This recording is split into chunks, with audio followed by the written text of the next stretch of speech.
intro. Last time. Here we go.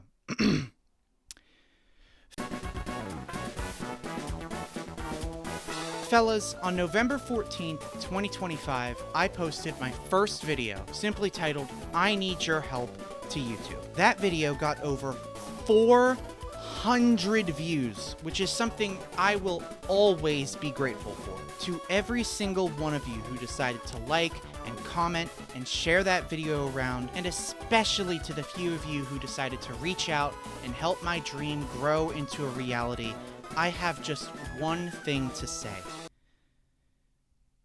What in the actual were you thinking? This is the video that convinced you I was worth your time?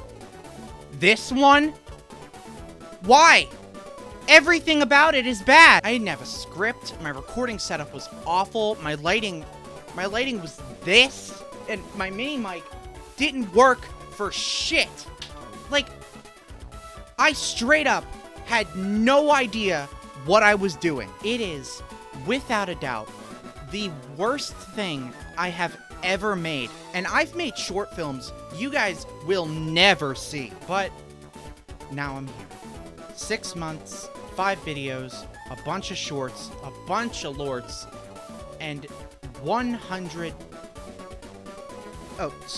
200 subscribers later. This was supposed to be the 100 subscriber special. It's a little late. Sorry. Don't get me wrong, I have a long way to go. But I'd say I've gotten a good bit better since whatever the hell this was. So instead of just privating or taking down that video altogether, which I've been tempted to do on several occasions, I've decided to bequeath unto it a fate far worse than death. Complete and total irrelevancy. After this, neither you, nor I, nor any other poor, unfortunate soul will ever feel the need to watch this video ever again. So, whether you just got here or you've been here for a bit, consider this an introduction. An introduction to me, an introduction to Brainstorm Pictures, and of course, an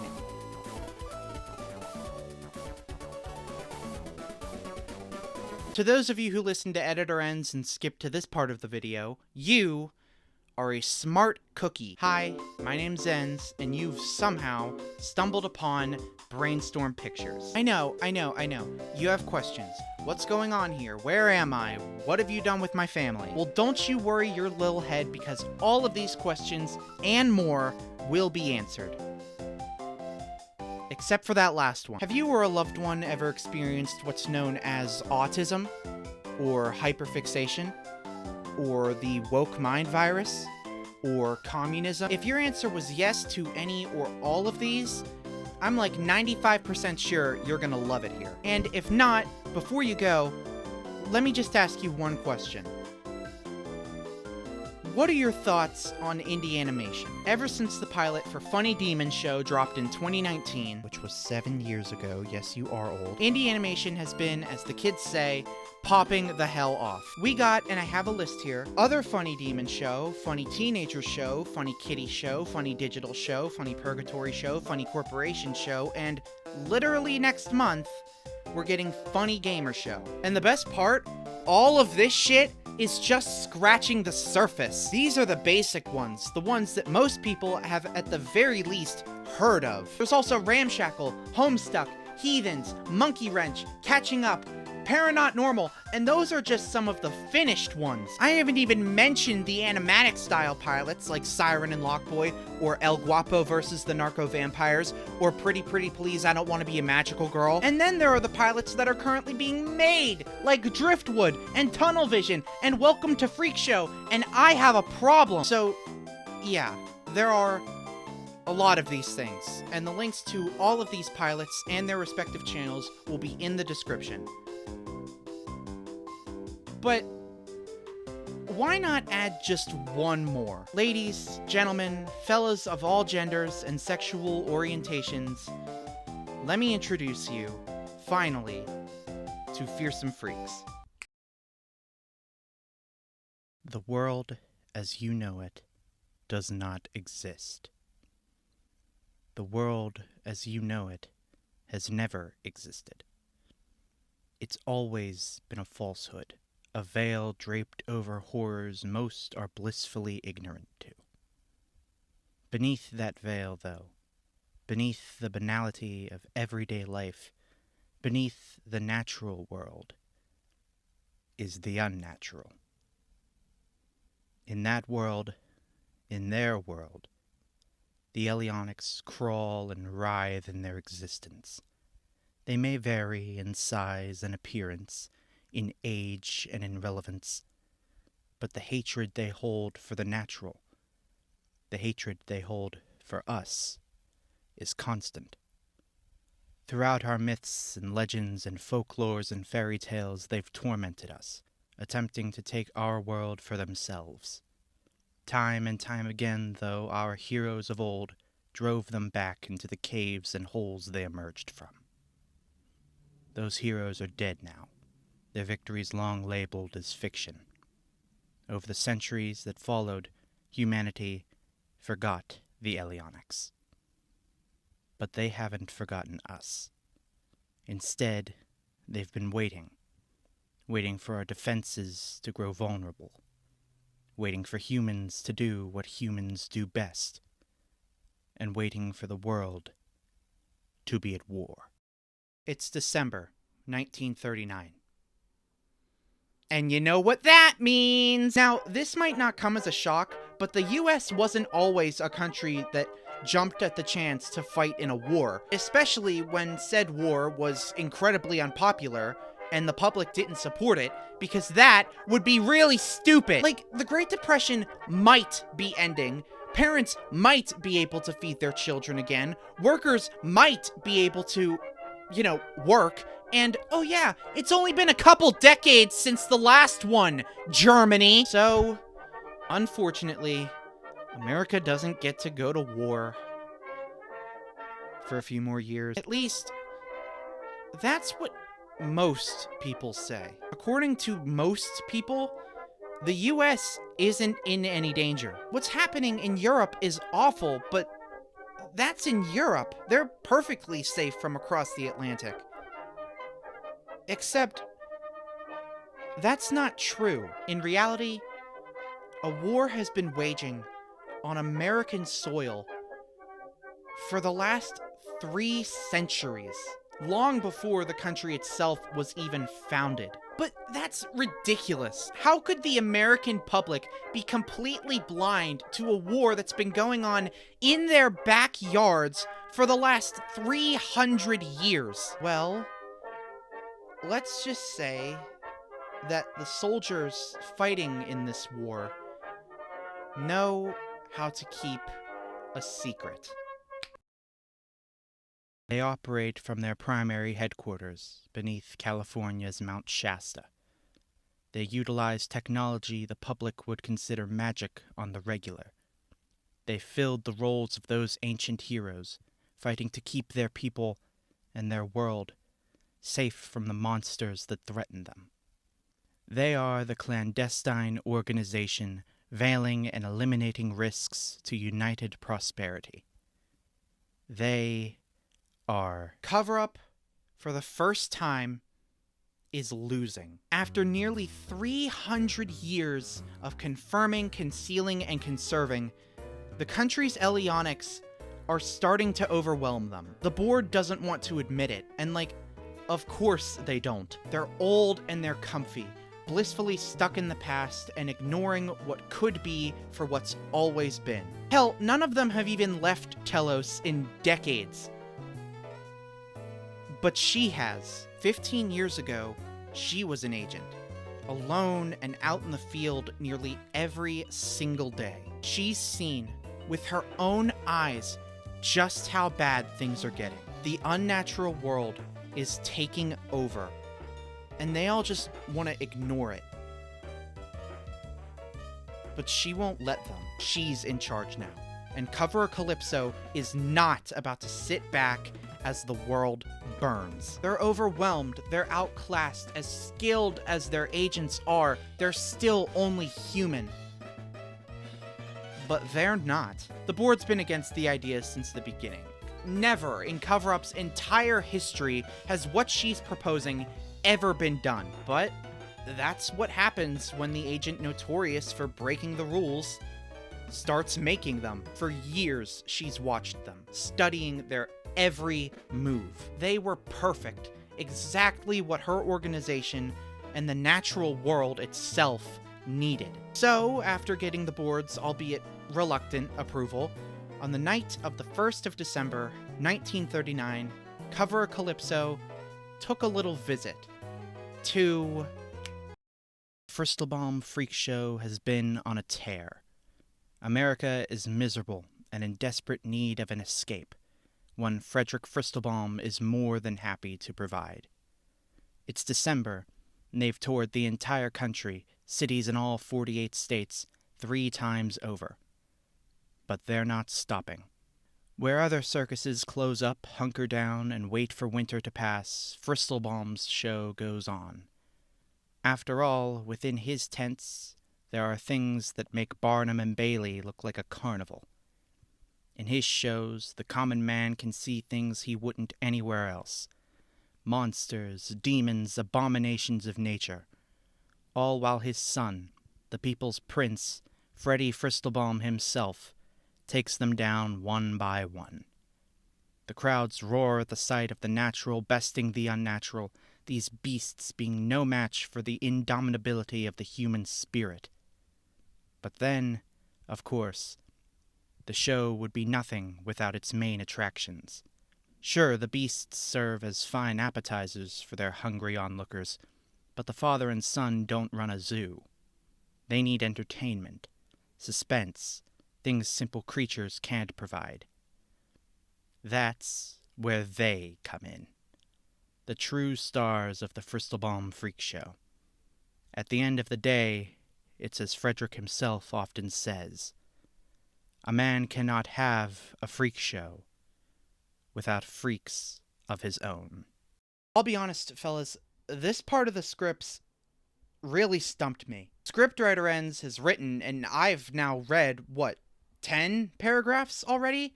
And I'm just now getting into the main characters of the show. I'm going to try to keep this as brief as possible, but give me another month or two, and I'll probably put together a video about, each of these guys individually. For right now, though, this is more or less everything you need to know about our 6 main characters, the Fristolbaum Freaks. I'll start with...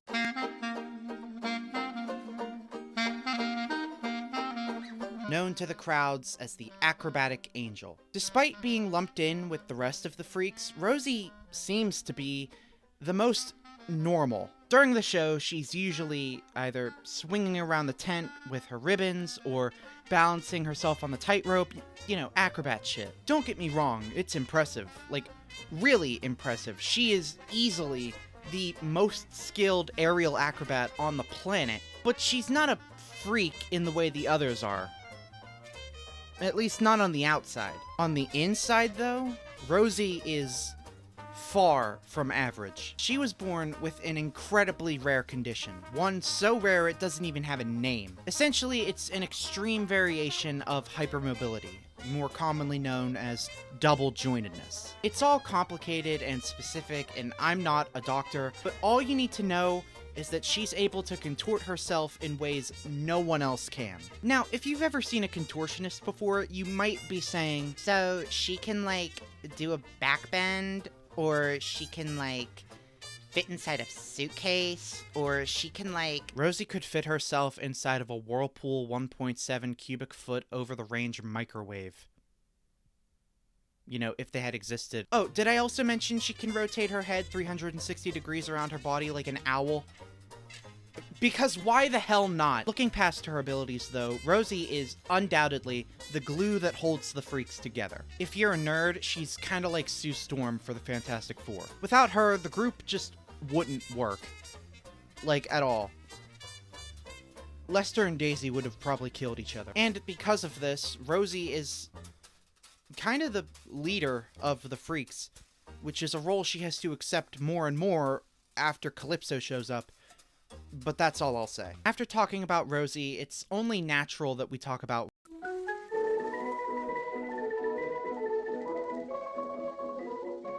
also known as Ramón Cielo-Oscuro, also known as the Laredo Devil. Why? Well, because they like each other.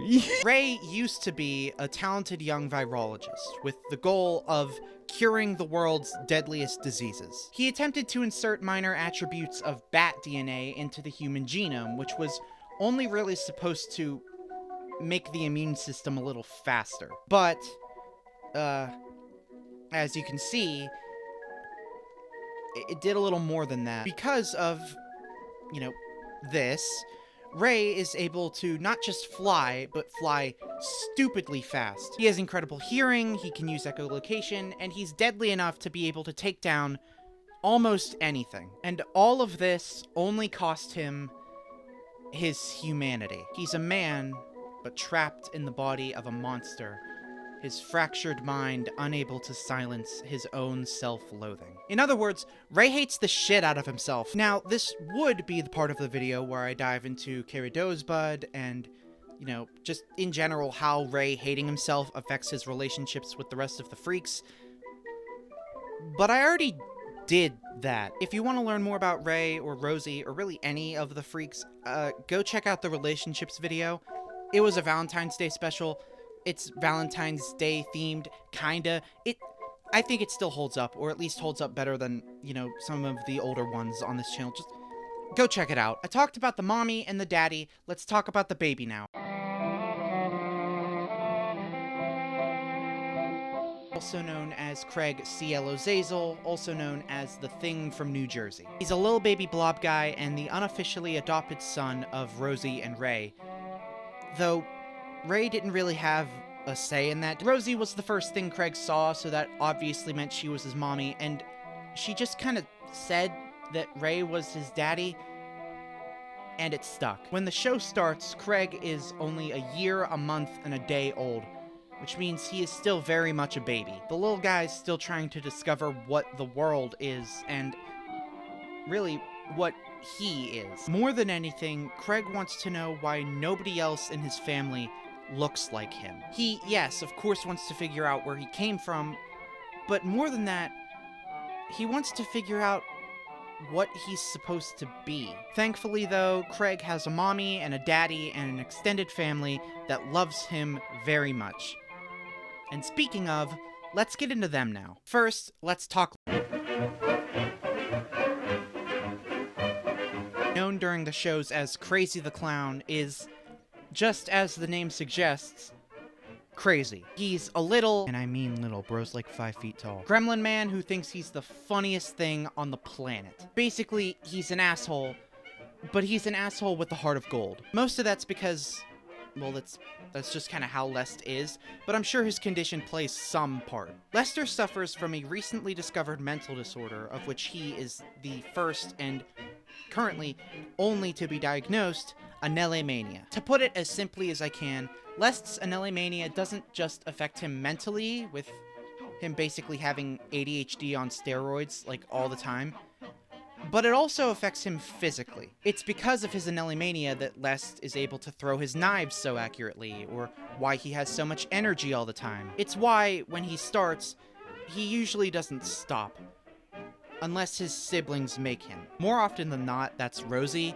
with Pauly generally being more concerned with Lest not getting himself killed, as opposed to how annoying he can be. Speaking of, we've reached also known as Pauly Henry, and also known as the monstrous Humong-O during his performances, which, to put it lightly, grossly mischaracterizes him. Let's not forget, people, this is the end of the 30s and the start of the 40s.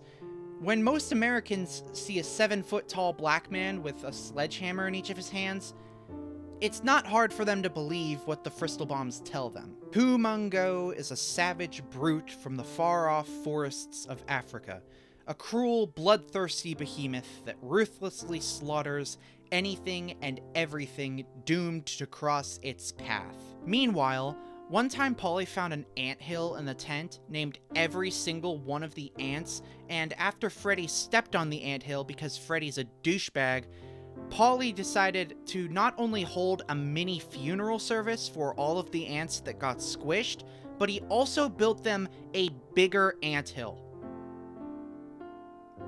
He doesn't know how to do that, but he did it, and the ants seem to like it. Pauly Henry is, without a doubt, one of the kindest people anyone will ever meet, and that's in no small part due to where he came from. He's the great-great-grandson of John Henry himself, with his hammers being the same ones once wielded by his great-great-grandfather. Because of his lineage, Pauly possesses incredible strength, which he calls Henry's hammer. He's strong enough to hold a horse in one hand and a car in the other, like neither of them are anything. But, despite his strength, Pauly is a devout pacifist who literally would not hurt a fly. Our final freak is maybe the opposite. Last but not least, we have also known as Daisy Bell, also known as the Pooch with Einstein's mind. Yes, she is a talking dog. Yes, this is silly, and yes, she has the most traumatizing backstory out of all of them. None of the freaks really know why Daisy's able to talk, ironically because she doesn't want to talk about it. All they know, and by proxy all you know, is that she's a border collie who was altered by something and now holds every single piece of human knowledge up until the year 1937 in her head. Every equation, every story, every definition. She's basically Google if Google was depressed and always annoyed at you. And a dog with a country accent. Frankly, she's a bitch. Like, definitionally, she's a bitch. That's where Les's nickname for her comes from. But, like, also, she's generally a bitch. She hates the world for what it did to her. For the monster it turned her into. Honestly, I could talk about Daisy's trauma for approximately an hour, 3 minutes, and 43 seconds. Except, again, I did that. Go watch the relationships video. So, okay.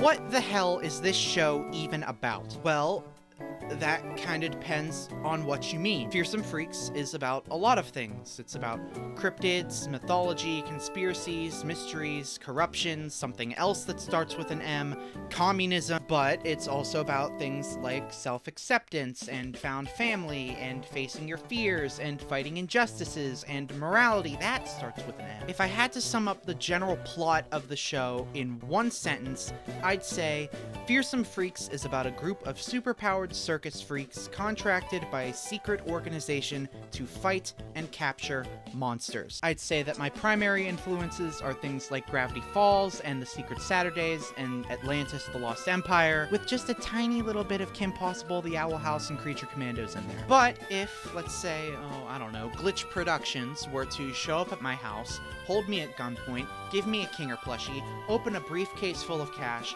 and tell me they would fully fund FF if I could sum up in one sentence what it was about, I'd say Fearsome Freaks is a show about a group of people trying to find their place in a world they don't fit into.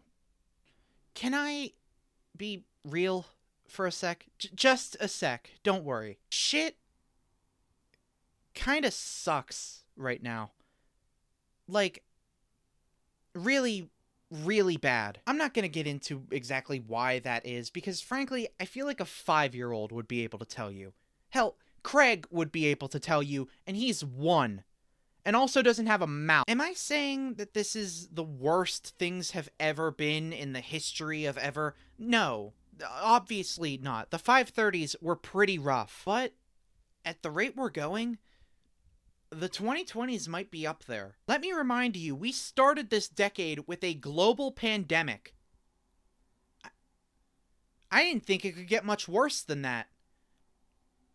But here we are, I guess. We have no idea where the world will be in the next year, let alone the next decade, and that's terrifying. A lot of people are scared right now, especially younger people, myself included. If you're in your late teens or your early 20s, I hate to say it, but the world's been against us from the jump. We were robbed before most of us could even string a sentence together, before some of us even left the womb, and all because the people who already had everything wanted more of everything. You didn't click on this video to listen to me rant about the state of the world. I know that. You clicked on this video because you wanted to learn about a cool indie concept, or maybe it was because you saw Has-Been and TADC characters in the thumbnail. I don't know. I guess what I'm trying to say is that a lot of people are scared right now.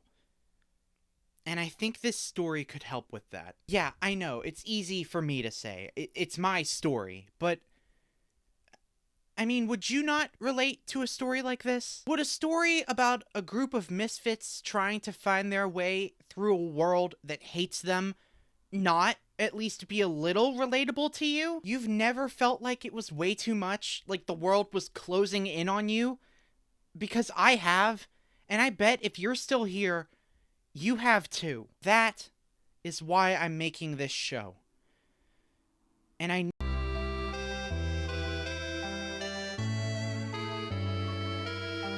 odds are, if you're a fan of stuff like Has-Been Hotel or The Amazing Digital Circus, you are an artist. Whether that's drawing or sketching or writing, you are an artist and I need your help. I cannot draw for shit. I've tried. I promise I've tried. You don't believe me? Here. Look. I told you I'm bad at this. But from just what I've seen here on YouTube, a lot of you guys can draw. And not just that, you can draw stupidly well. You guys can critique scripts, you can research topics, you can make music, you can storyboard scenes, and some of you can even animate and do so much more. I need that because I can't do everything on my own. So, if you believe in this project, if you believe in FF, if you believe in me, please do not hesitate to email me. I'd love to see what you guys can do, but unfortunately, at least for now, it'll be unpaid. Yeah, I know. Look, I'm broke too, okay? Hopefully, at some point down the line, I'll be able to pay you all properly, but for now, I'll take whatever you're willing to give me. Other than that, though, Brainstorm Pictures has an official-ish Discord server. The links to all that should be in the description, but if it's not, it's all in the channel bio, along with my Twitter, my Blue Sky, my Tumblr, and, last but not least, my 90-page-long first rendition of the Fearsome Freaks pilot script. I've poured my heart and soul into this thing for just about a year now. Feel free to rip it to shreds with your bare hands. If you made it this far, thank you so much for watching. It really does mean the world to me, and I know I say it all the time in every single video, but it really does. It means a lot. The next video will either be a deep dive into each of the freaks individually, or the history of cover-up, so let me know what you want to see in the comments below. Also, you could subscribe down there too, if you feel like it. It's a very scary button. I understand the hesitation. It's just like, you can if you want. You can if you want. Yeah, and then my phone died. I guess it lasted until literally the end of the video, so that's something. Anyway, this has been a Brainstorm Pictures production. Bye-bye!